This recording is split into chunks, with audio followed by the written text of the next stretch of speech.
And thanks for staying with us here on PM Express. And in the next few days, a major gathering will happen here in the capital. It is one of those gatherings which has a lot riding on it because it has to do with Galamsey, which is an existential threat. It's the biggest threat to our collective survival. The Jubilee House, the president himself, has invited CSOs to come for a meeting.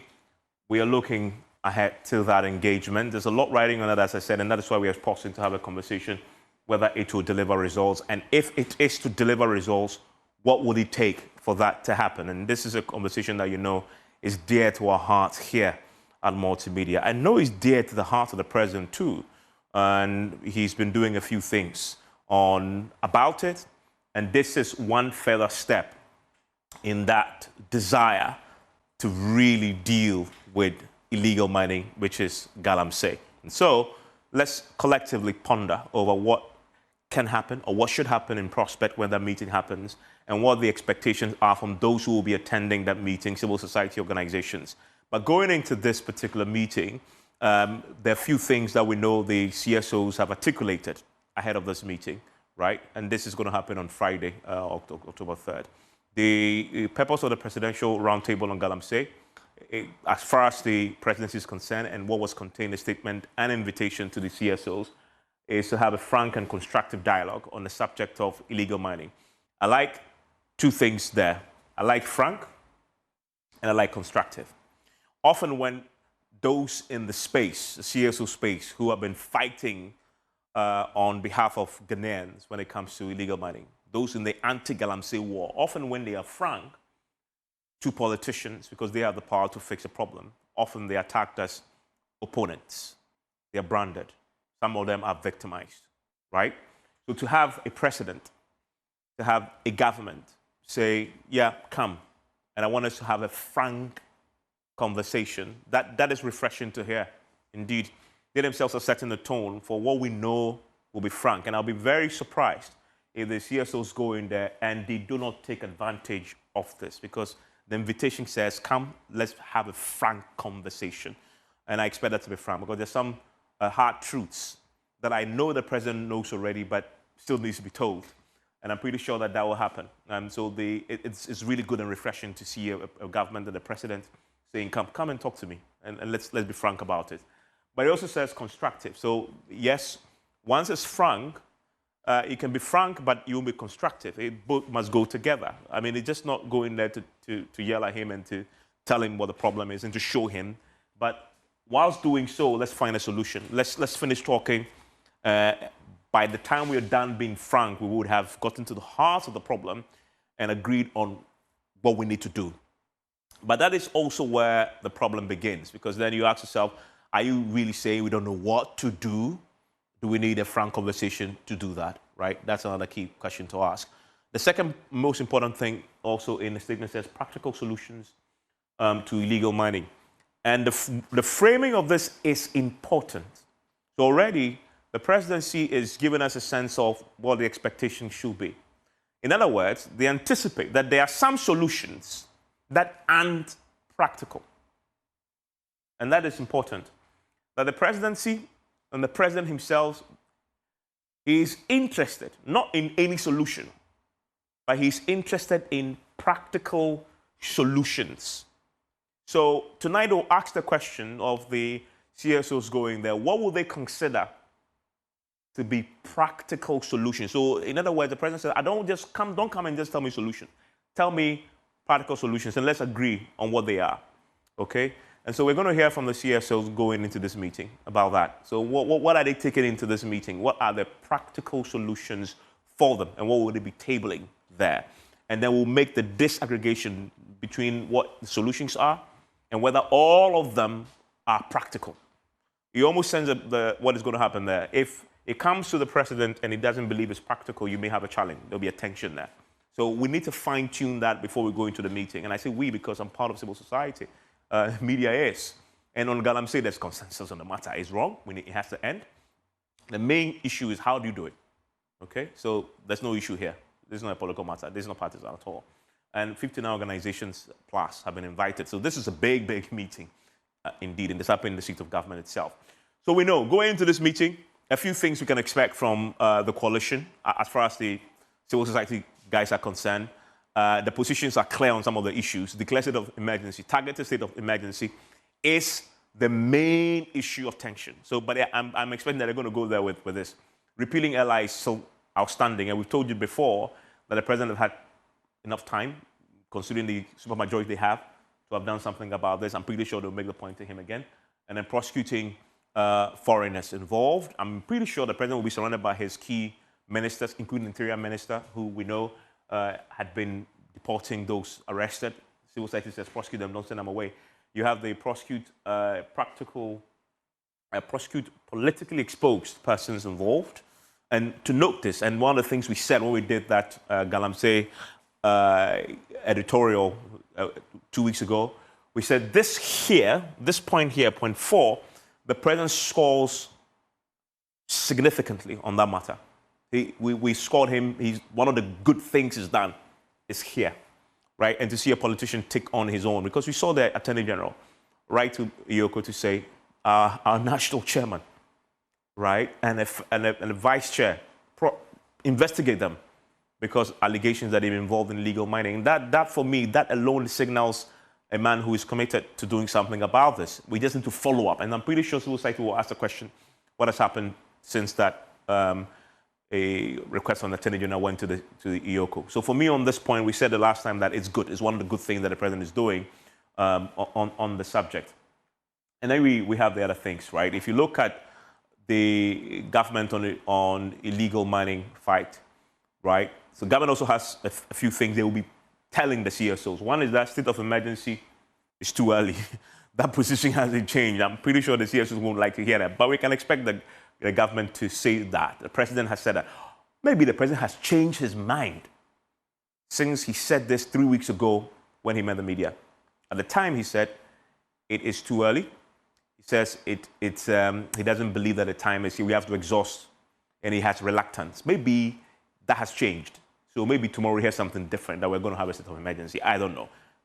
But that's until we hear that this is the current government position. Other options still available. We haven't explored that yet. Government still settling in. So I mean, we can deal with it down the line. And this is the big controversial point that will still be the center of contention when this meeting happened.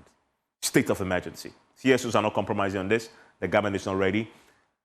I think for me, the ultimate outcome will be how they arrive at a consensus on this matter, right? It's key. And I won't be there, but my expectation is that by the time they're done, there's some roadmap on how to deal with the subject. And there's some roadmap. If the president says, I'm not going to deal with it now, okay, so give us, I believe, the indicator, the threshold at which you would then say, I'm going to trigger this. Well, the president says, in essence, it's not time yet. Okay, so tell us, what will trigger this for you? And let's all agree on that roadmap towards the state of emergency and work towards it.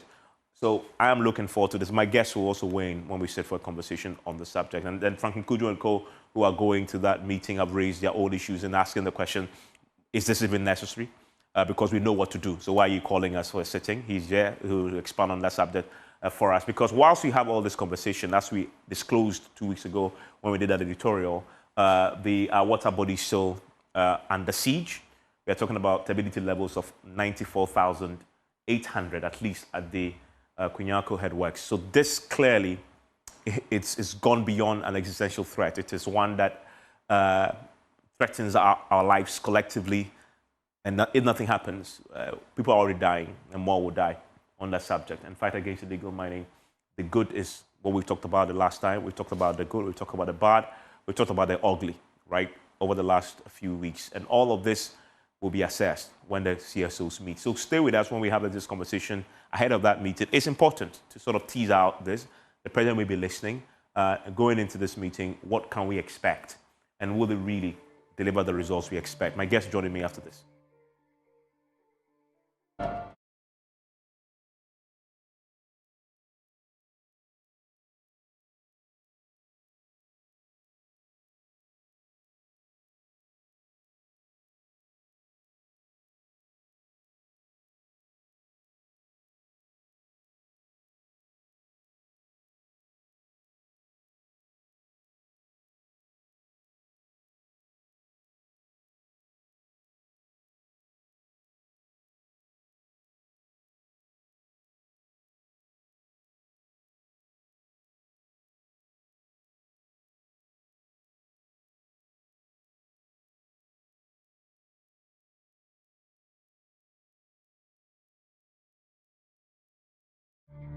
And thank you very much for staying with us here on PM Express. We're talking about illegal mining, and we're looking ahead to that all-important meeting between the president and civil society groups in this country on this same issue.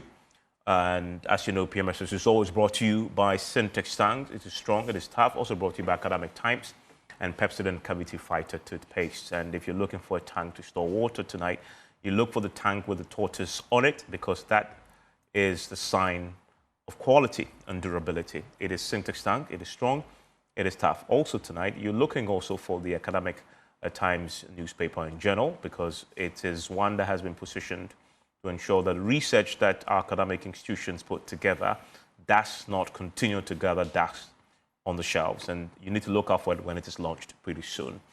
And Pepsodent Cavity Fighter is what you use tonight before you go to bed, because it guarantees strong teeth, but also deals with tooth decay. Pepsodent, every smile matters. My guests joining me are representing several of the CSOs that have been invited to this particular meeting, joining me in the studio for a conversation. I'm delighted to have these guests with me tonight to examine the issues. We'll be joined by Dr. Ashigbe. As you know, he's a convener with the Media Coalition Against Illegal Mining. He joins us on Zoom. We'll also join for a conversation by Elikem Kotoko. He's a Deputy Chief Executive Officer of the Forestry Commission. Franklin Kojo is the President of Imani Africa. He is also been invited. Ms. Genevieve Patterson is the Country Director of Amnesty International, and delighted that she joins us, because we need to have that global perspective to this. This is not a Ghana problem only, and as you know, this is also a climate problem and a human rights one or two. So I'm delighted that she joins us. Reverend Father Michael Kwaku is a Director for Governance, Justice and Peace at the Ghana Catholic Bishops' Conference, and they have been at the forefront of raising the issues and inviting us to think deeply about this problem. And so I'm not surprised that they were invited to this particular meeting. Dr. Kojo Mprim is a Program Director, Media for Peace and Social Cohesion at the Media Foundation for West Africa, and I'm delighted that he also joins us. Also joining me tonight, we'll have Dr. Boahene. He's the Vice President of the Upper West branch of UTAG. And UTAG has been pretty key in this fight also. It's almost as if they are the only labor union still standing as far as this fight is concerned, seeing what the labor unions did just before the election. So always important to have them. And they've been invited, by the way, to also participate. So a packed house discussing a very, very important subject. Genevieve, let me start with you. I'm pretty sure you received your formal invitation? Yes. Okay. And when you saw it, what did you think? Goodness, okay, now we can talk. Oh, well, this is something we've been talking about regarding the human rights perspective. We've been very concerned about illegal mining, Galamsey in Ghana, especially, looking at the factors, how it affects the environment and how children are also involved in this.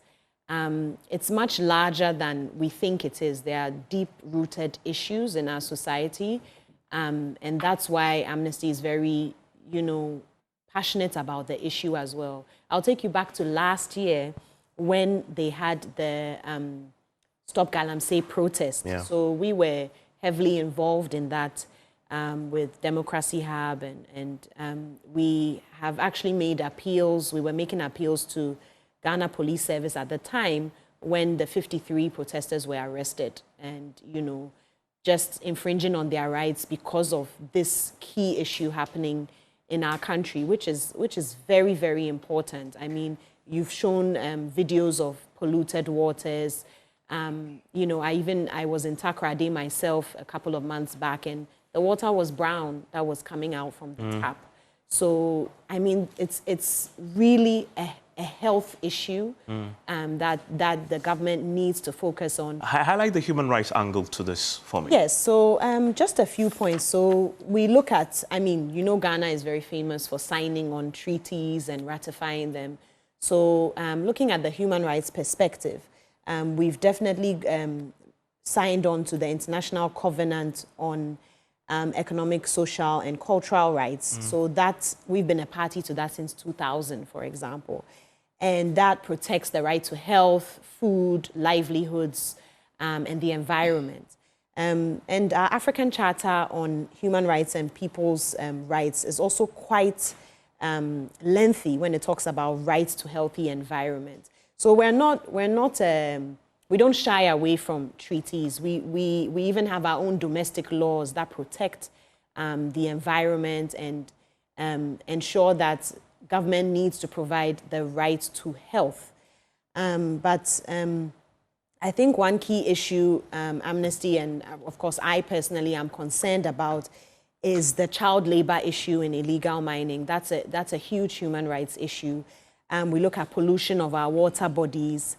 And we also look at the, indirectly linked to criminal networks. I mean, it's the same way you have land guards. If people are mining illegally, definitely there's a form of arms trafficking going on as well. So there's that challenge for right to security. So, are people safe in their communities if this is the case?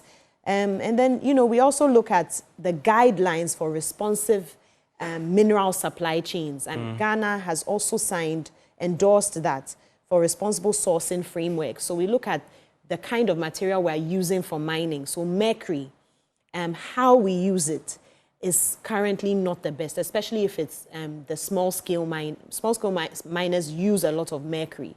And how it is being used, it is polluting our water bodies. We've signed on to this treaty, but are we doing enough capacity building for small-scale miners? Because again, not all small-scale mining is illegal. So are we doing enough training for these small-scale miners to ensure that they are doing the right thing not to pollute our water bodies? And then we have to look at one perspective that people forget.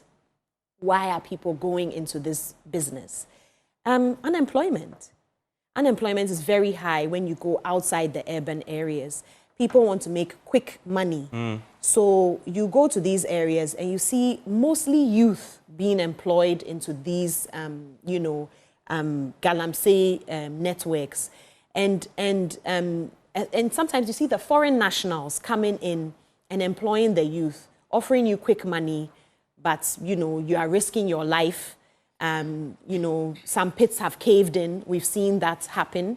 Some pits have caved in where households are digging, doing illegal mining within their household and stuff. So there's a deeper problem that the nation needs to address, and that is youth unemployment. How are we ensuring that the youth have more opportunities and they will not be enticed by going into illegal mining? And already I'm getting a sense of what you'll be tabling when you meet the president yes. On Friday. We'll get to interrogate a bit more of that. But I'm curious, Reverend, the Catholic Church has been at the forefront of this. What really is the Christian interest in here? I mean, the argument goes that your place is the church. Sunday is where you do your thing. But you've really been at the forefront of this. No wonder you've been invited. So what really is the church's place here? At the table on Friday? The constituency of the church is the whole of the created order. Okay. The constituents being humanity across every geographical boundary and across every creed. So the interest of the church in this fight, in this conversation, is the human person and every other thing that is created by God for the responsible use of human beings. So that is why the church is interested. We could even be banal and say, where would you find the people to come to church if all of them have died? Yeah. So in fact, this is not only important. It is crucial. It is a serious, important work for all of us. And the reason why the church has been fighting and fighting and fighting is because if we want to, if we are preaching going to heaven, we believe that we will be judged not merely by the Our Fathers or the Hail Marys we said or didn't say. We'll be judged by how we dealt with our environment. So we believe three things: that at the judgment, we'll be judged about how we prioritize God, how we treated our fellow human person, and how we managed the created order. And I'd rather we paid attention to all of these simultaneously, knowing that we are responsible not only to ourselves, who are here now, but intergenerationally to people yet unborn. Because imagine if those before us had destroyed and decimated this earth, this environment we have, would we have been born into it? And if we were born into it, wouldn't have been a healthy environment for us to grow and thrive. So we have a covenant with those who are yet to be born. As those before us, I believe, knew that they had a covenant with us to make sure that they left us an environment which would sustain our life and our livelihoods. So we are going into this because the life of humanity itself, at least that which we believe is here in Ghana, is at stake. Okay, and to think about it, the president is a devout Christian. I mean, and you want to cut through to him, sometimes religion is a very powerful tool to do so. It's a case of whether you're going to deliberately play on that nerve. We don't intend to do that to him. I think the president himself is well-meaning enough to understand that the conversation doesn't require any form of blackmailing, religious or otherwise. I think the facts are before us, yeah. and the facts are dire enough for him to. I don't think that he's in any way, ignorant about what the facts are. Yeah. I think he is. Well, the question is therefore is the how. How are we going to do it? Questions sometimes of timing and all of that. I think that is where the conversation on Friday, I'm sure, will go. I don't for once think that he doesn't understand the magnitude of the problem. We will go there because we believe that he has enough goodwill to start this conversation. But we're going there also with the hope that he will have the courage of his convictions, which we believe he has, so that he will demonstrate beyond the possession of the goodwill with some courage that it requires for this rather tough battle ahead. Okay, and I want to bring in Dr. Shibe on a question that some have asked since this invitation went out. And I'll come back to the studio because I have a few more guests who joined us. I mean, but Doc, you've had many conversations with many political leaders. I wonder, when you received this invitation, how much premium did you place on it? And I'm asking you because you've been in this fight possibly the longest, at least since I started engaging you on it, since the early days of the media coalition against illegal mining. And sometimes I worry for you that fatigue may be setting in.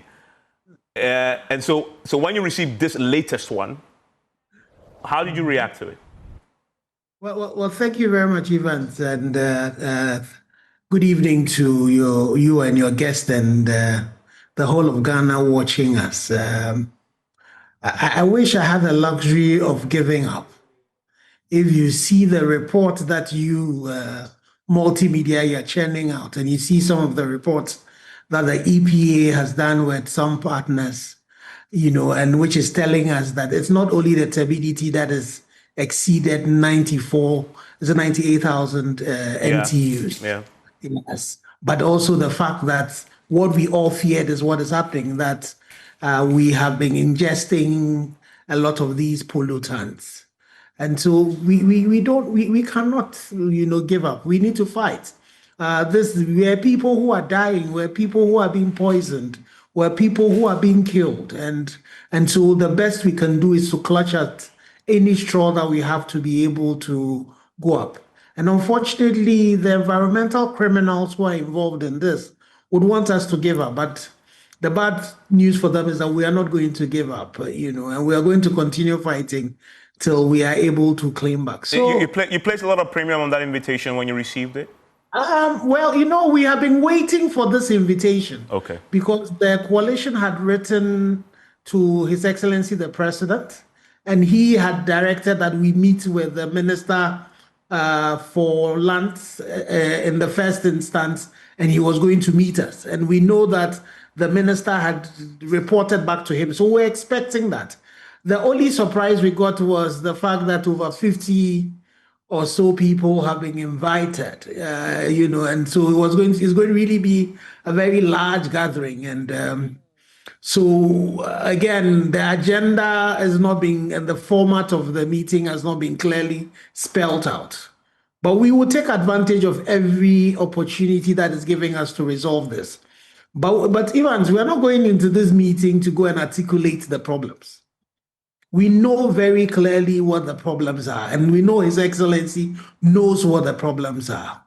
Like we said in our last press release that we gave, we are going to go into this meeting asking His Excellency the President what his definition of success is, what he would classify as having successfully executed this particular thing.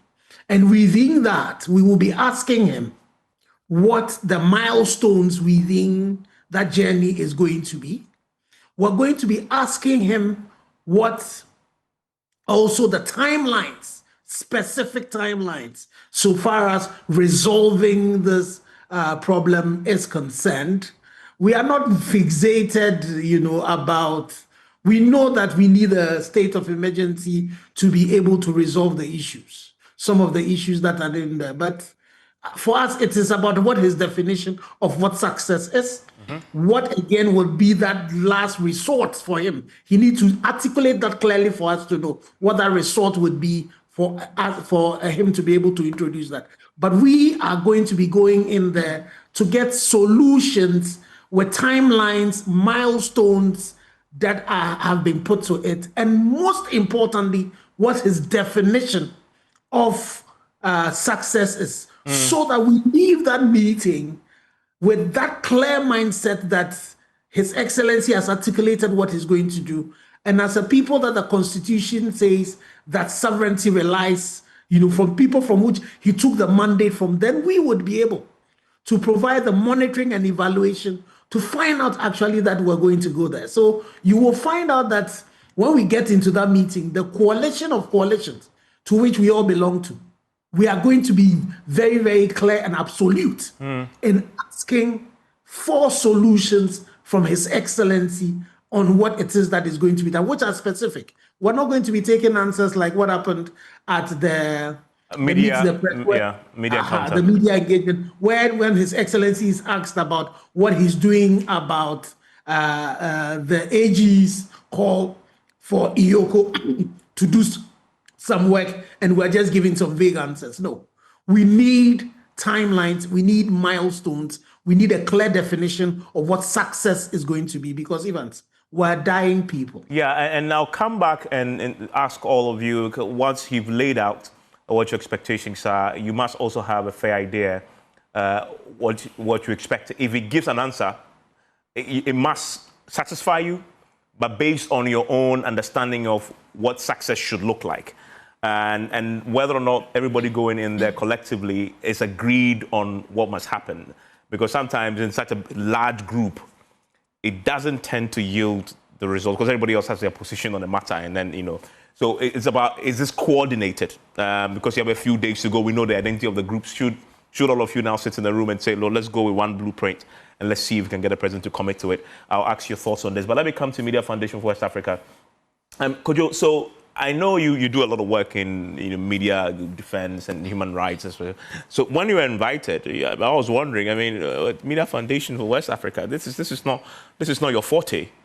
But you're going, obviously. Yeah. You're going. Yeah. You've accepted. Have you decided what your position is going to be when you go into the meeting? Yeah. Thank you. On the contrary, this is within our purview. Okay, fantastic. And the program that I handle, which is Media for Peace and Social Cohesion, is looking at essential how we can have a resilience in our communities and therefore deal with issues of threats. And illegal mining is one of the threats that's confronting us now. we have commissioned a paper on looking at illegal mining and its implication on peace and community resilience. And when you read through that research, it's damaging. My sister talked about illegal networks. The illegal mining has transitioned into an area where we are having criminal networks involved. Issues about people using arms without authority. We are having drug trafficking. We are having sexual trafficking, human trafficking from neighboring countries. It's a whole casino. It's a whole community. And that affects what environment is. Environment essentially is about the totality of natural, social, and ecological influence on people, on community. So in a sense, illegal mining is affecting our natural resources, it's affecting social living, it's affecting communal living, and issue about environmental justice, climate justice, right? So crime issue is of concern to us now as a nation. We must deal with that. You asked a question to Reverend. Which is that, what is religious interest in this? The point is that if you go to Deuteronomy 22, that whole chapter. It's cool to the Bible for you. And I will be specific. Yes, let's do that. 26 to 7, 23, verse 13, Genesis 2, 5, all talk about how God, in his own wisdom, wanted us to preserve the environment. If you go to Islam, there are a number of Islamic injunctions on how we can preserve the environment. Let me take it back to Buddhist. 3rd century BC, it says man is not an owner of the land. We are rather custodian of the environment. And therefore, environmental issues are a religious factor. We have environmental, social, and cultural issues. So coming back to Media Foundation for West Africa, the issue of Article 257 is so fundamental to us. What does it say? It says 257, for the whole chapter 21 is devoted to lands and natural resources. If you go to 251, permit to quote, all public lands in Ghana shall be vested in the president on behalf, in trust, this is my emphasis, in trust for the people of Ghana. So the president is trustee of our natural resources, and he must use this in ecological presidential value for the citizens of this country. And that's so fundamental to what? If you go to 258, it then gives that responsibility to the Ministry of Lands and Natural Resources to execute that on behalf of the government. So it links back to what we are saying. Is now the area of sustainable development. Jennifer was talking about it. The ability of the current generation to use natural resources without compromising the capacity of future generations to use their resources. What we are doing currently means that we are compromising the capacity of my children. So what are you taking into this meeting? So what we are taking here is that we are going Ashibe is very clear. I want to hear about what are the success milestones and what it looks like. To halt and reverse the crisis. Okay. And 2, simultaneously, take environmentally sound policies to address the problem that we are facing. So, but he's doing that already, right? Yeah, I mean, there are a lot of environmentally sound policies that they've introduced. In my view, they are policy failures. Well, we are dealing with policy. The environment is a policy issue. Our inability to address this at political level and at national level speak to policy. In real specific terms, what do you want to see when you say the policy? Yes, so when I say policy, we are talking about national consensus. We should delink it from politics. Enough for the political. I know. I mean, those are big themes that everybody disagree on. So specifically, you know, so you want to say, for example, state of emergency, water bodies. What are the key bullet points for you? When you look at chapter... No, I'm not saying that should be yours. Exactly. I just want you to sort of drill down for me the specifics you will be demanding from the president. So what we are saying that, for example, President, can you now have environmental registry online? Okay. This registry will bring all licenses, all consents that have permits that have been given to people. It allows the media, it allows citizens, it allows community to monitor who are operating with this license. It's time for us to have a national consensus, and we are looking at 28 and 29 of October to pull all the actors together. In that meeting of today, we are going to really grill ourselves together and have a bipartisan solution to the problem, including all the recommendations that are coming on the table. We have had so many recommendations. For me, the issue is that there might be a definite will and timelines to say that we got to solve this problem. Let me give you the reason why I'm so passionate about it. Last 3 weeks, I went to Sweden to visit my dad and mom, pensioners. And I went home and I said, I want to go to my bedroom. I go there and said, there's no water. And I said, wait, what is happening? Then he tells me they've shut down Kunyako Dam. And I said, what is happening? On record, Central Region, there's no illegal mining. That's a dam behind you. Yes, but here we are, because of the topography of this country, people where there are no mining, they are now having the brunt of illegal mining. Yeah. And I guess the entire Central Region are suffering. Only God knows when they'll have access to water. We are really going to tell the president, in fact, no more excuses. This is really a crisis. Okay. And therefore, we must put politics behind us. Yeah. No more excuses of the country. Let's, for once, be honest to ourselves and say, we got to solve this from hands down. And I'll still come to drill down because I believe going into this meeting, nobody wants to come out with solutions that are not practical. Definitely. So it has to be very specific that everybody objectively, you can carry the public along. And we can all monitor, and as Ashiba is saying, clear timelines, we can follow, we can track. And I'm delighted that we have Elikem with us because the Deputy Executive Officer of the Forest Commission, I'm pretty sure they themselves have their own expectations and what can happen there. So I'll bring him into the conversation pretty shortly. But allow me to bring in Dr. Boahene with UTAG. And Doc, I'm grateful that you spent time with us because you've been invited too for obvious reasons. But just to start, you are just coming off your Congress, I believe. And ahead of that Congress, 2-3 weeks ago, I did a show here with your former president, who is no longer the president. And he told us that you were at this Congress going to take a firm position on what to do on illegal mining because you had given the president, I believe, 3 months to move, to take action on the state of emergency and others. And if you didn't see that, then we will see in this meeting, the Congress, a certain clear action. Did you get opportunity to adopt a resolution on this? Just to clarify before we get into whether that will influence your position in the meeting with the president. All right. Good evening to you. Good evening to the other panelists at the studio and those online. Good evening as well to our audience. Yes, we were supposed to have taken a firm decision on it, but as it were, we were still waiting for the president's response to our letter, which, as at yesterday, had not come. And so we decided to give him some time, and we actually deferred our decision, to about 2 weeks' time, just to give the president some time as to whether he's going to respond or not. And so if he doesn't respond in about 2 weeks, we are going to convene an emergency meeting on it, and then probably deliberate on the next step that we are likely to take. Just to refresh our memory, that letter you wrote to him, what was it about? What were you asking of him? Yes, actually, prior to the election, we had involved all major political parties, as well as the minor ones, including independent candidates, to sign a pact, which they all did. And so we were believing that any of the candidates who wins will take those pragmatic actions and decisions to be able to, as it were, tackle the menace of Galamsey in this country.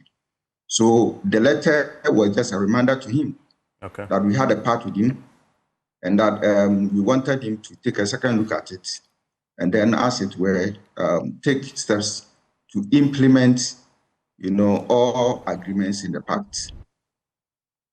Okay, and you've given him additional 2 weeks, hoping to hear from him specifically. But then you have this opportunity with him 2 days from now. Wouldn't that be very important in getting some of the issues you raised addressed? Because now you meet him, yes, together with others. But would that be a basis then to say, having heard from him, that at least he's addressed some of your issues based on the commitments he makes after Friday's meeting? Yeah, so the point still remains that UTAG has not changed its position on Galamsey. Yeah. Okay. And so whatever is contained in that pact, we still stand by it, and we are not going to grow weary, of all these things that we are demanding. I take it then that on Friday so when you go, come Friday, on Friday when you go, you'll be demanding, you'll be making these same demands of him. obviously. Okay. Obviously, we are not going to change our stance. We are still going to make that same demand to the president. And whatever we have done, we have agreed on in that part. Beyond that, let me say that beyond that, we have also written to the presidency. We have had meetings with the minister, Mr. Amabua, to discuss with him. In our last meeting, I think that was held in Somenia. We had a lot of deliberations. We provided certain solutions, and we have seen him implement some. Others, we have not seen any action. So specify which ones have you seen him implement? I'm interested. Yes, for instance, the importation of excavators and then the registration and tracking. Okay. Of excavators. That is one thing that I think I can wrap my head around it for now. And I think that we've seen the president and the government doing something about that. But beyond that, there are other pressing issues that we expect. For instance, issues concerning, LI 2462. Yeah, the repeal. Exactly. And again, issues concerning the state of emergency on our river bodies and all that. And we want to see that beyond that, all other recommendations that we have made, we are going to remind him for him to take a second look at it. If he demands that we would have one-on-one engagement with the president, we may want to have it. We will take that opportunity as well, and probably drum our concerns, home. Before I land, UTAG is equally embarking on something, and I think that it will be good for us all to know. We have actually set up an ad hoc committee. Okay. And we are actually investigating, coming up with certain documentaries and all that, to educate people, to educate presidency, to let all Ghanaians know, the kind of changes that we are going through, especially, with the recent, health implications or health reports that we are receiving. And so we have also deployed some of our specialists around, trying to gather data for us to be able to understand the entire, situation and to be able to speak to it. And so that is a new thing that probably we may be adding. But probably it may not be ready by Friday. But as and when it is ready, I think that you take it to the president. UTAG is so very well invested in this. And Franklin Cudjoe, you have already said, and I want to bring in Franklin, the president of Imani, you asked the question, is this meeting even needed, considering that everybody knows what to do, as in the solutions? Because one of the lines in the invitation is that, come, let's explore solutions. Yet, as you've heard your colleagues say, they still want to go there and talk and get some hard timelines and commitments that they can hold the president to. Having reflected a bit, is that question one you still asking yourself? Well, good evening, everyone. So beyond the fact that we don't have a clear agenda, I think the conversation we've had this evening and even before clearly shows that we want a raft of things to be done, and so we need to have KPIs. We need to know exactly where we are, as Engineer Ashigbe suggested. And I certainly will be looking forward to, if you like, maybe a really interesting PowerPoint presentation given by the minister, with all the actually giving us a state of affairs, right? So where were we when they took power? Where are we right now since they came to power? Because a slew of interventions that they are planning to, or they've started, rolling out, must have yielded something or otherwise. So we need to know what those interventions that fall short of a total state of emergency are actually going to yield or have already yielded, and what are the key resources they will need to be able to prosecute the agenda. So we must have sort of a futuristic plan that tells us that, look, this is where we are, this is what we need to do, and then ask us, where do they think we fit in? Because I think that's where we are going to have the meeting. Where do we fit in? Because we are loud mouths. We say we talk a lot. So we want to say, we want them to ask us, where exactly do they think we fit in? How do they want us to go from that meeting on the 3rd to go and basically tell our constituents that, look, I think there's a serious plan afoot. Okay. Otherwise, the next meeting I won't go, because I think if we don't get that clear plan, so that in a month's time, we want to know what the minister will say. Okay, in a month's time, we'll get here. In December, we'll get here. In January, we'll get here. If I don't see that plan, next time they invite, I'll just not go. So that's what I'm expecting to see. I mean, and from everything I've heard, it appears that this is a make or break meeting. That everybody seemed to say that, look, we have said a lot already. Out of respect, we'll come. We will talk about it. But this should be the last meeting. I don't know if that is what I'm getting, frankly. I'll ask my guest, is that what I'm getting? This should be it. Well, I mean, this must actually be the definitive meeting, because the point really is that before they came into power, they obviously have everything. I mean, if you read the MDC's manifesto, it's pristine, nicely done. I mean, we had everything that they said. Except, of course, there were issues around certain laws, which AG and I spoke about, which seems to be they're going to smoothen. But I think clearly, we all know the problem. The last guy who was in the office said he was going to put his life on it. He ran away. So now that he actually did not run away. He said he was tired and that the next president should continue. You get the point. So now the next president knows what to do. But I like the fact that the president wants camaraderie. I mean, I think he wants to talk with us. So beyond meet and greet, we want to see some serious plan. And I suspect the minister will be up to it. Yeah, and Elike will address that for me. Elike has a lot on his plate, and I deliberately reserve him for last because he's the only man in the position of any, I guess, he's in the public office, so he can address a few of this. But let me ask that question quickly before I come to him. Reverend, is this it for you? Is this meeting the make or break meeting after which you are no longer interested in talking? We will continue to talk, but we have to be clear that this meeting is crucial. Okay. Because we've been talking, at least the Bishops' Conference has been talking for at least 30 years. So I think talking is important, but we are at a point where we would rather see action.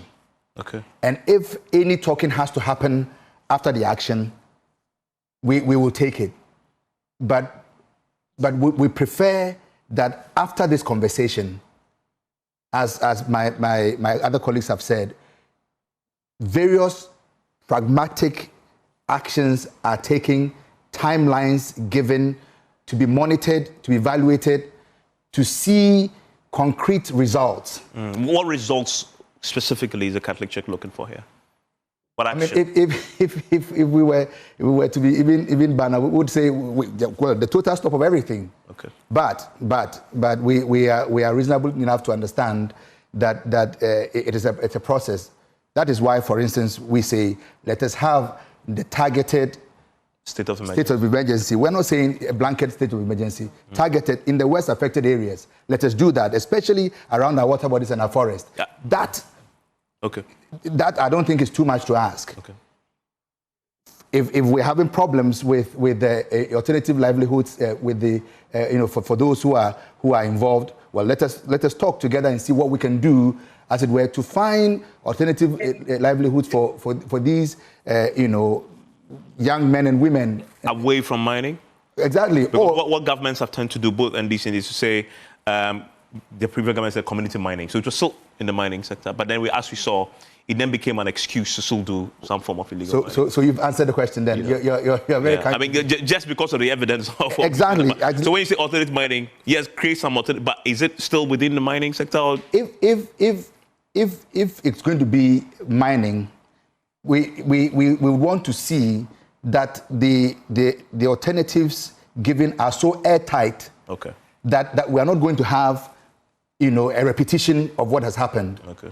So the thing is that there are other avenues where we could help people to see that life goes, because you see, there are some young men and women who cannot see life beyond Galamsey. They have been sort of nurtured, almost socialized to think that that is it. I have a friend who accepted a young man who had been in Galamsey to be, a house help, paid huge amount of money. The young man lasted only 2 weeks, 2 months, got his salary and disappeared because somehow he felt that even Accra, with all that it has, is nothing compared to what he was getting there, because that is how the person has been socialized. So we need to be able to work also on the minds of people, but also provide, alternatives. We are not asking for, supernormal salaries or things like that. But let us have clear, guidelines and policies and action plans. So we will help with those. I mean, the church already, I think about 10 years ago, put together, an action plan for skills training and alternative, livelihood for the youth. So you're ready to support government to we provide that there. Alternative livelihood? We have structures. Caritas Ghana is there. Okay. As we speak now, Caritas Ghana is going to take care of some of our brothers and sisters who are displaced in the conflict in you have CRS. Exactly, CRS working and all of that. Just 15th of July of this year, my outfit, organized a national level, conversation on the political economy of conflict, targeting youth unemployment. So we are more than willing and able to help. We have the structures the church has reached. So we want a serious engagement where government says, okay, now we want to work with you and with everybody else. Okay. But we have to sit down and say, this is the path forward. Okay. And this meeting must clear that path. And Jenna, exactly. Before I come to Elikem, is this also for you the make or break one? This must be it. No, it's not make or break for us. Okay. For us, I mean, it's the beginning of a discussion. It's the beginning. The first time, no, as in this is the first time this government is calling us to the table to have this discussion. We've been waiting.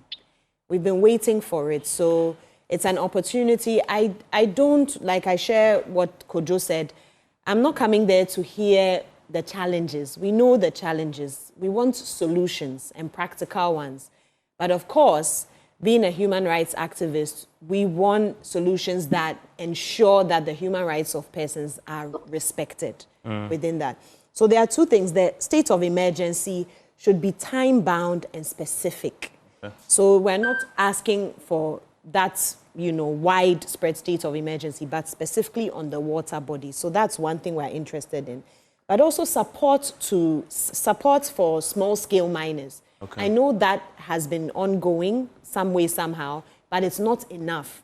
Because at the end of the day, like what Reverend said, people are going to mine. They are going to do the smalls, but they have to do it legally and safe, right? So how can we ensure that it's done safe, it's not polluting our water bodies? That has to be explored. I remember when I was working for a previous organization and there were some environmental scientists trying to figure out how to, use mercury in a safe way so that it ensures it doesn't spill over into our water bodies. I remember they introduced it to some small-scale miners, and I think the patience around it, because it just took longer to extract the gold. So we did a study and they were not interested in using this, mechanism. So we really have to explore and research on solutions that are practical in that matter. And then I wanted to mention something that is actually worrying for us. We're a bit skeptical about is the water guards. Okay. That's something that I heard, the Blue Initiative, Yeah. where 2,000 persons are being trained. Yeah. And they are going to go and, they are from these mining communities, but they are going to go and sort of do some surveillance. And then I want to mention the word specifically used, enforcement tactics. Now that can be characterized as excessive use of force. So I'm a bit skeptical about that. Are they safe? Because when you go and you confront illegal miners, they are also armed. So are the water guards going to be armed? Is this safe for the community? Are we going to be having some sort of, I don't know. Yeah. Yeah, War I mean, zones. this meeting is an opportunity for I'll get that clarity. Yes, I guess. so I think that's an opportunity for us to get clarity on what exactly the water guards are going to do. Yeah. I think it's of key interest to us. Yeah. And there are only 2,000. There's the illegal mining is happening in the northern region. Everywhere, really now. It's everywhere. I mean, Elikem, the plate is full. The expectations, as you've heard, very high. From the Forestry Commission's point of view, you are the state agency, you represent them. I'm pretty sure you may have been consulted in some of the solutions government is already rolling out. Yeah. From all the demands that you can expect on Friday, you think you can deliver on these? Yes, I agree. Okay. And I wish to ask that you grant me. Sure. Just Sure.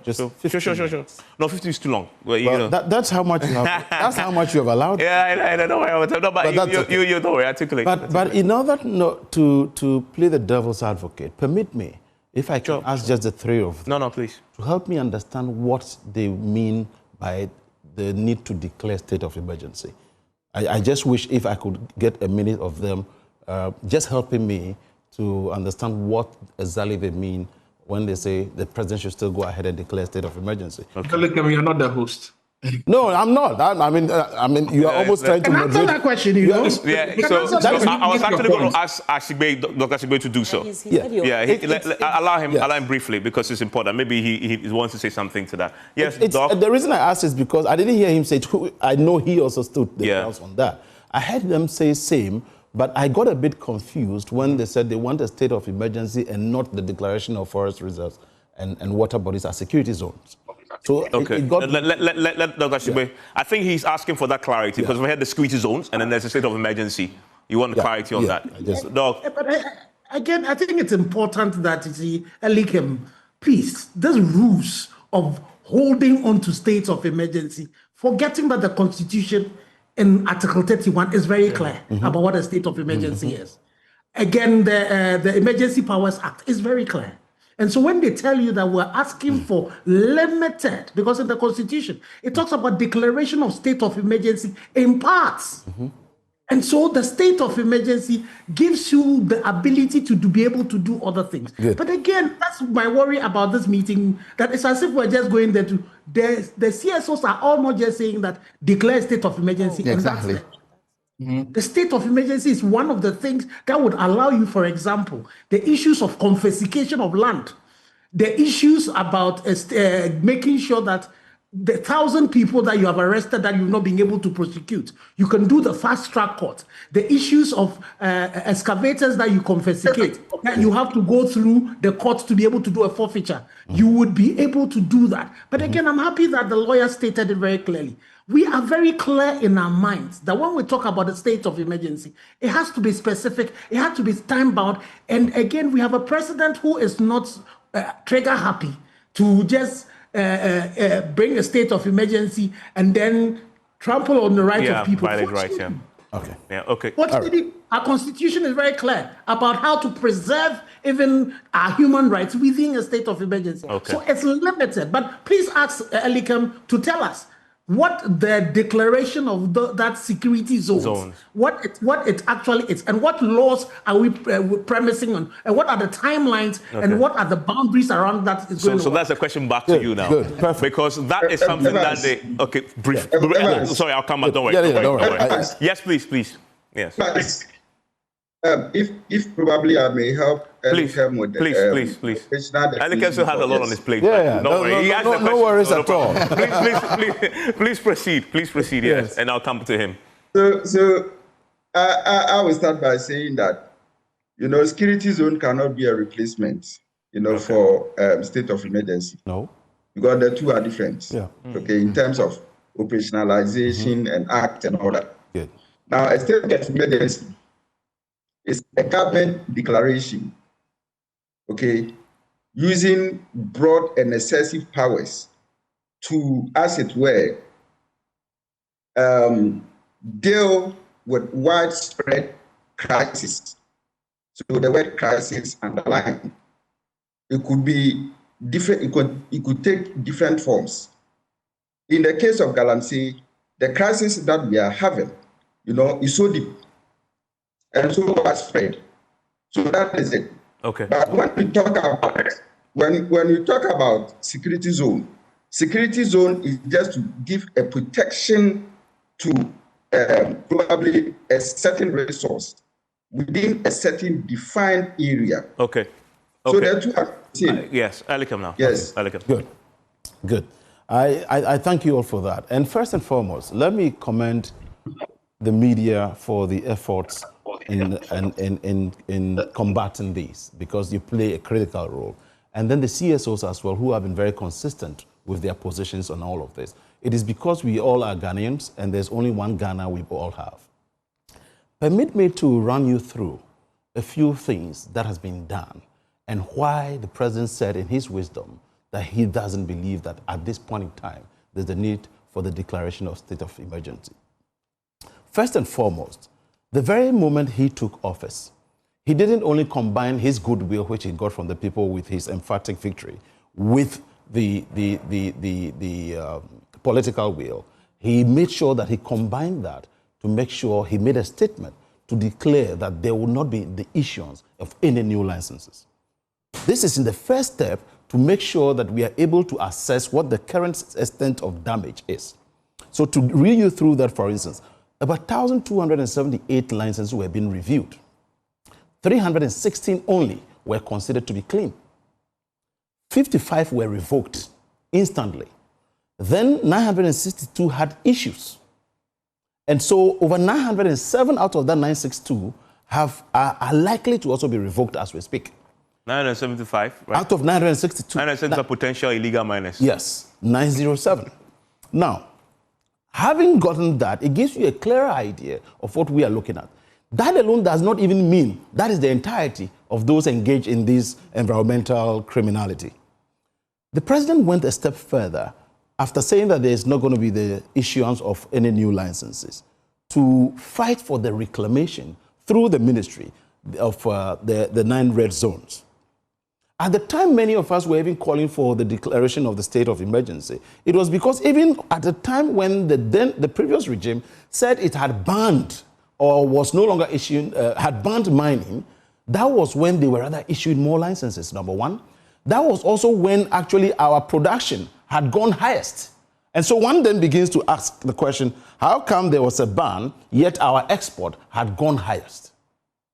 So when the president did the first thing of not issuing the licenses, he again fought, the regime or the government, the ministry, fought to reclaim the 9 forest red zones.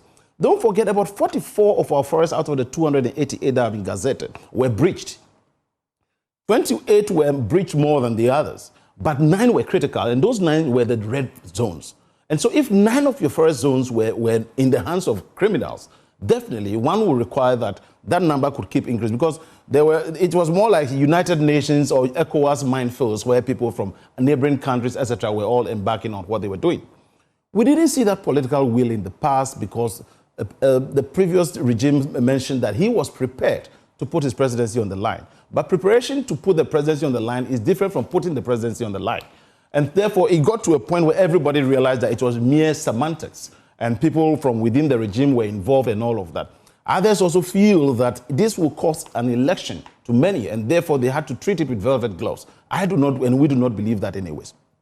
Then, after the reclamation of the 9 red zones, the third thing was the making sure that excavators were now going to be registered, they were going to be tracked and to be geofenced.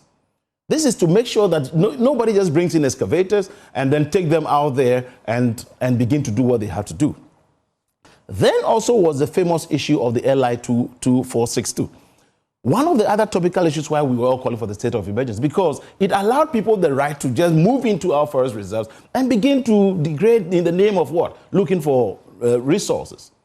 And so, for minerals. And so, the sector minister, Honorable Emmanuel Amakofibua, who doubles also as caretaker minister for the Ministry of Environment, Science and Technology and member of parliament for Elembele, kicked in motion a consideration to the Attorney General for the repeal of the LI 2462. That is another major leap by the regime, a step being taken to resolve the matter. It hasn't happened yet. I guess that's why. No, it hasn't happened yet, but that is to show you the political will and the readiness. Except that for Parliament has had two meetings already, and in that time you had you don't need to worry that when this gets to Parliament, it's not going to be a problem at all. So one would believe, even as the Christians will do today, that there's a good reason why Ghanaians gave the current regime the the resounding victory and majority, so that they can take the right decisions. Then also was the declaration of the security zones. What does this mean to us? The declaration of security zones is just a component of a state of emergency. If, for instance, a state of emergency was declared, in it, one of the key things that could also step that would further be taken was also to again say that having declared a state of emergency, we further want to state that the river bodies and the forest reserves are also security zones. Okay, so I should ask a question. So they expect blue, yep, brown. They're still brown. I'm not disputing that. Okay, I have not said. But there's a fundamental question I wanted to address, which is the declaration of security zones. What does it mean? So what are these parameters? Okay, so what it means is that as I speak with you, the minister even says that he is even looking forward to making sure that the buffer of 100 meters from the river bodies is extended to even a kilometer. Yeah, I know. So no, that's what he wishes. But so now he's declared the security zone. What does it mean? What it tells you is that you just cannot get up and get to a river. So anybody found over there or in the forest, for instance, must have very good enough reason to explain himself or herself for finding himself there. And when a place is declared a security zone, it also tells you that there will be proper security arrangements made to actually guard that place. Well, where's enforcement? What is going to be done is the NIMOS, the National Anti-Illegal Mining Operations Secretariat, is training men and women from the military, from the immigration, from the police service, NACOC, NSB. And these men will be deployed to all these... So they haven't been deployed yet? Oh, no, they have started deployment. That from Saturday. From Saturday? From Saturday, yes. And they are going to be stationed permanently at all these... to enforce the security zones. To enforce the security zones, and they will be on rotational basis, so they don't become so familiar with these places, begin to engage the people, and then breach that. The other thing that the minister has empowered them to do is that in order to avoid too much of political interference or political outlook, he's empowering the NIMOS that, look, instead of a politician going out to see the chiefs, etc., that every land here which is being degraded, our chiefs, traditional authorities, opinion leaders, youth groups, and advocacy groups all know about it. So let the NIMOS be the one to lead that charge and go to the chiefs. We have come here, our mission is to do ABC. We have found this structure and that. Are you aware? If you are, halt them or we will take the necessary step. This is a military taking action because it's been declared a security zone. Now, that aside also... No, but I'll come to you. Don't worry. I'll come to you next, actually, so you get the chance. Yeah. So make a note for me so that you don't forget. Make a note for me. Yes, so then it's also the formation of the NIMOS itself as well, too. In the past, what happened was that we were having so many task forces doing a replica of same thing, and some were doing what became questionable. So there was not a proper coordination of what they were doing. So there's a need now to do so, which is why the NIMOS was established, to make sure that no individual, no group of persons get up and say, I'm a task force unto myself, I am from so and so, I am from national security, I am this, I am this task, and I'm doing this and that. Some turn up to become even extortionists, and we must be frank with ourselves. And so collaborating or making sure that these things are well coordinated is effort making sure that the process is properly measured. Then NIMOS can even come out now to say, A can be achieved at X amount of time, and B can be achieved at Z moment. Then we are measuring what needs to be done. The blue water guards we can talk about, but like she rightly said as well, the risk factors and all of that, but they are also an enforcing body anyways. But to what extent are they mandated to do this enforcement? But you see, in these past few months alone, there's been a lot of seizures and arrests, more than you can even imagine. And again, as I speak with you, I am fully aware that just yesterday, the sector minister placed a call to the Attorney General to fast-track the process of even, what's the legal terminology?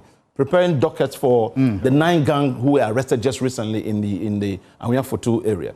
This is to serve as a deterrent to halt and discourage people who are doing that. So we are going to not only see the political will, but the law enforcement following that in order to make sure that people are deterred. Let me also state that artificial intelligence will be used at a point in time, but some of this is going to be on need-to-know basis. As we speak, I will not agree that entirely those engaged in this is just because of the unemployment situation. Some of these people is out of greed, and some out of ignorance or illiteracy and all of that. I recall watching a video where a young man was, his champagne machine was bent. He ran there bare-chested and said, oh, that is somebody who is, he's not educated on the environmental degradation and all he's doing. Now, we need to approach this from both short, medium, and long-term approaches. Our traditional authorities play a major role. The media so does as well too. But the purpose of education in all of this is to reform society. Now, you recall when we were young, we used to watch Captain Planet. We thought it was just an action movie, right? But today, when you look back at it, it was purely about environmental conscientization. It was about how people were polluting the environment, the water bodies, and there were people who let our powers combine. And Kwame was also in there. We now need to look at what we can do in order to solve this problem, not only in the short term, but in the long term. So that is why the Friday meetings become necessary, you say? These are all the reasons. So, for instance, if we begin to even have forest clubs, if we're having even forest TV, if we're having forest festivals, or rhymes and poems related, like we used to have the wildlife clubs and all of that, in specific areas where this menace has become very, very pervasive, that will help in the problem in itself. And just finally, then lastly, if you listen to the panelists, they want timelines. Yeah. They want what the success indicators are. Knowing what you know because you're part of the government, will they get that at the end of Friday? I would not want to take the wind out of the sail because the president himself will be engaging. But you feel there's a commitment after to get to that point? Evans, no doubt, I am convinced, just as I believe everybody here is, that the president has shown commitment more than ever, or more than any other regime.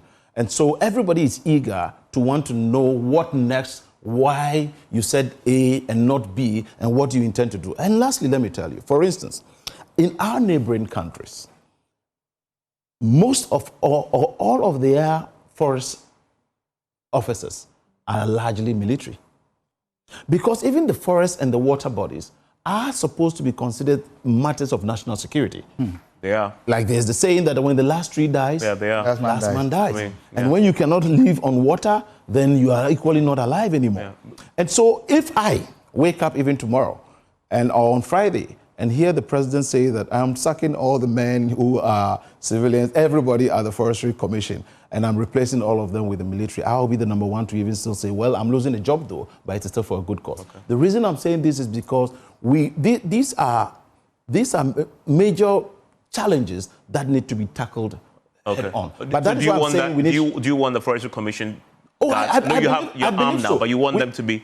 Yeah, to have the military to have a military and be more empowered because. So you also on Friday you also can. I will definitely be there. And let me bring in Kojo. Kojo had the point quickly, briefly. Kojo, yes, you're going to. Yes, I was going to follow up with and ask him a question, which is that. See, I think one of the problems that we are having is transparency in the data. The figure that he threw out that we're all hearing, we'd be interested to know who and who are into this. Whose lands have been seized. Are they politically exposed persons? So let me just help you quickly. Let me just help you quickly. Right? As we speak, the process is still ongoing. If you followed very well, the deputy minister is in charge. Is the one leading this. I am just giving you an update based on the fact that I am in there and know this.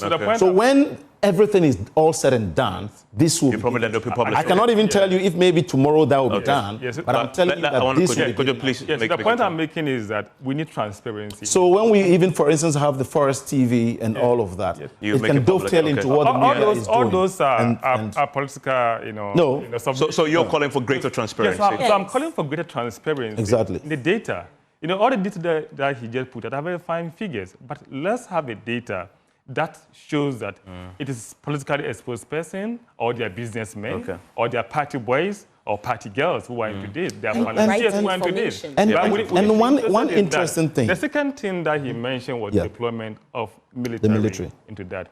It is time we have to depoliticize the operations of the military. But that has been also one of the problems that we are facing. But deploying them to deal with illegal mining, it can't qualify under the problem of politicization, right? No, I don't think. Yeah, no, not necessarily. Or you don't want the military deployed? No, we want them to deploy. Okay. But you see, we should be interested in how that deployment is done. It's done, okay. Right? Devoid of political undertone. Yeah. Because you see, if you look at the trajectory from previous governments to now, we have deployed several military to the field. True. Yet we have not able to do it. And anytime the police or the military go to the front, they retrieve. This means that there's some black box that all of us here, sitting here, don't know that black box. And that black box, in my view, is only left to NDC and MPP to understand what goes to that black box. And that's what I'm calling for, transparency, to understand really what is going into that. If we're able to get into that, we're able to know that, well, this is the spectrum of the solution that because you see, we are having so many solutions on the table. Somehow, even though we are optimistic that we may have some tangible result and commitment from the president coming Friday, we still are. So you're optimistic you'll get that? Yeah, we are, but you see, on the back of the optimism, some pessimism. I'm hearing from Franklin, my senior brother.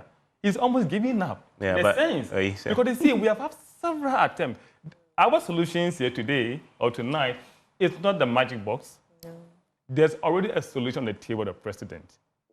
We have seen the commitment, but I can say that commitment is not enough. Okay, just 30 seconds. Just a quick one. For instance, do you know that even as you try so hard to get to the very campaigns, guess what happened? Because of the myths we all hear that gold is life or gold is a spirit and growth and all that, most of these young men who are engaged in this, majority are made to take some blood covenants, etc. So they even refuse at any time to give out the people who are behind them. One of the things being done, for instance, which I can tell you, is that we are trying to monitor carefully some people who we know are involved. So you don't need to rather even arrest them now, but keep monitoring and following them until when we are able to tell them. One quick question for all of you, and frankly, I'll start with you. Is there a need for coordination going into Friday? Because that's key. The group is large, and you know when you don't coordinate in such a group, you may come out with nothing. Is there a need to coordinate and go in with a clear position and get some clarity from that? I think we will behave ourselves. Don't forget the group represents varied, probably interest, but even though they are CSOs. I mean, I think, and because of that, we can have I don't think, it's a rudderless, it's an acephalous group so far for now, except the media coalition, which is tightly managed by Ken and Co. So I think because it's a very, look, we'll be fine. Don't worry.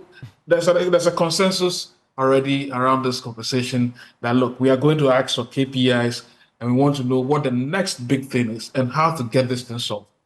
To that extent, we can extend these consensus we've had around this table to the larger groups. As you realize, Imani, the human rights groups, Ken's group, and then, of course, many others are around this table. So we'll behave ourselves, don't worry. Okay, and Ken, very briefly, you said that you want to see what the success markers look like. For you, going into this meeting, what would success look like? So that when you hear it, you know it. Well, success would be the president being very definitive in terms of the milestones that will be dealt, that it would be in the journey, with clear timelines, with who the responsibility are, but his own definition about what would say once that happens. You know, we would say that we have dealt with it. But the big thing that the president needs to deal with, we need to get into that meeting for the president to tell us how he's going to deal with the political class who are involved in it. The people who, some of them we have petitioned against. It would also mean the president, again, Elikem was talking about it, but ran away from it. We don't need to go to any chief and go and ask what are the people. There's no way you will go into anywhere. If I take my cutlass right now and go into anywhere wanting to go and farm, where they won't come after me. So for me, one of the things the president should be bold to say is that for every chief that there is Galamsey happening on your land, we will arrest you. We would confiscate that land away from you So you agree? Because You agree this can be all done the without a chiefs state of emergency? where Galamsey is happening, they are complicit. They know about it. And if we don't deal with that chieftaincy thing, we will not be able to make any progress. Okay, good. And you have the final word, and I'll give to Reverend. Yes, Genevieve. Yes. So for me, I'll just add on to what he said. It's about making sure the political actors in this fight are held accountable. I think that is the real issue as well. The president has done something very unprecedented. He got his Attorney General to refer the national organizer of the NDC and the vice chair to Yoko because they were accused of Galamsey. We don't know yet what had come of that investigations, but at least he did so. So that's a good step already. Okay. So we want them exposed. The contracts should be public. That is a right to information. Okay. And like he said, milestones. I don't want the meeting to drag. We have so many. Yeah, persons. that was the risk. I mean, I'm just wondering whether you guys will call it before you go. We're going to be about 100 people in that room. Yes. Not everybody is going to be heard. So I really want that the solutions are concrete, crisp, and at least, yes, we need to coordinate ourselves, but timelines, I'm sure the National Coalition for Illegal Mining will be doing that. And we share most of the same challenges. We share the same challenges. Common themes run through. So I'm hoping that at least they will get to speak, and then other key organizations. But we need to hit the nail on the head and just be straight to the point. Yeah. How confident are you feeling going to this? Are you optimistic? I mean, I'm asking the Reverend because you really, when it comes to optimism, Reverend ministers are the most optimistic.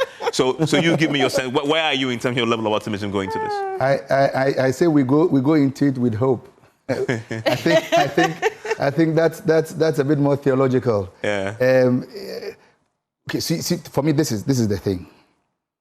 None of us is under the illusion that the problem is not serious. So I think we are going to this, and I'm sure the president knows this, that we are coming to this meeting with the hope that because he understands the problems, he's going to show us in concrete form the courage that we believe he can summon to make sure that it happens. Perfect way to put it, actually. Perfect way to put it. And Eli can take the final word because I know I took a lot of time for me. Yeah, I would want to commend President Mahama for within 8 months what he has done. It does not mean he has achieved it all, though, and Ghanaians still expect more. Look, yesterday we were told that the inmates' stipend has been increased from 1.8 to 5. But it's a great achievement, though, but it didn't matter so much to the Ghanaian because they feel that Galamsey is what... to us. I know it does. Well, unfortunately, you forgot to even make mention of it until I'm reminded. We are not talking about because, that. Yes, no, that's what I'm saying. But it is because of the significance of the Galamsey issue. And it only tells you how everybody is concerned because you may not even see your water to be dirty, but it does not mean that they are not heavy metals. Yeah. So for what he has done in 8 months, that shows you somebody who is not only very committed, dedicated, and willing to make sure he nips this in the bud. Okay. Because if this level of achievement in 8 months will replicate the next 8 months, I'm sure he will improve on it. And let's even say, even if you score him 10%, 20%, 30%, or 40%, it means there's 3 years more ahead that he can do that. We are not saying that we should give that laxity of time to do so anyways. But that is a significant achievement and commitment to Friday is around the corner. For many people like Franklin, it is the final. It's energy sapping. Like Michael Jackson said, something must the last happen. curtain call. Exactly. So I wish the president and everybody else all the best, but we want this ending with, as I said, clear timelines, and something that we can hold the president to, that we can all help in monitoring and execution. I'm grateful, gentlemen and lady, for joining me. Enjoy the rest of the evening. We'll see you back here on Monday, where we'll be assessing what was achieved from that particular meeting.